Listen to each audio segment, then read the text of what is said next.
এখন পালং শাকটা জলে ভিজিয়ে দিয়েছি আর ডাল সেদ্ধ করে নিয়েছি। পালং শাকের ডাল করব, ছেলে তো রোজ পালং শাকের ডাল খেতে পছন্দ করে। আর এখানে প্রেশার কুকারে মটর কড়াই সেদ্ধ বসিয়ে দিয়েছি ঘুগনির জন্য। আর এই যে দেখুন ভাত বসিয়েছি, ভাতের মধ্যে ডিম দিয়েছি, পালং শাকের ডাল, ডিম আর একটু বাটার দিয়ে ছেলে খেয়ে অফিস যাবে। তো আর দেখুন বাইরে কত কুয়াশা, ওই যেটা আমাদের আর বকফুলের গাছ, আর ওটাও রেলের অফিস বিল্ডিং। আর এই যে সাদা হয়ে আছে একেবারে, আর এই ছেলের পাখিগুলো উড়ে গেল। এটা আমাদের কারি পাতা গাছের ডাল।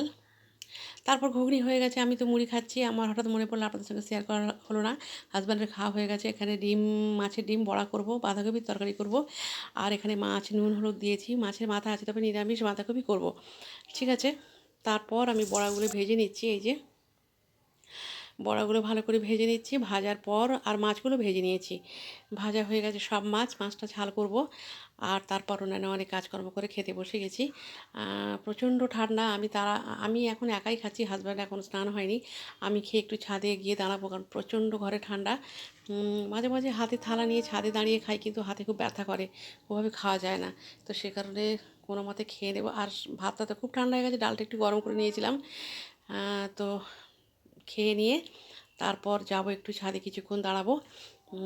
তারপর আবার বেশিক্ষণ তো দাঁড়ানোও যাবে না, কারণ রোদ আর বেশিক্ষণ থাকবে না। তারপর মাছটা রান্না করেছিলাম বাদাম আর কাজু বাদাম আর চারমগজ বাটা দিয়ে করেছিলাম, কালো জিরে কাঁচা লঙ্কা ফোড়ন দিয়ে।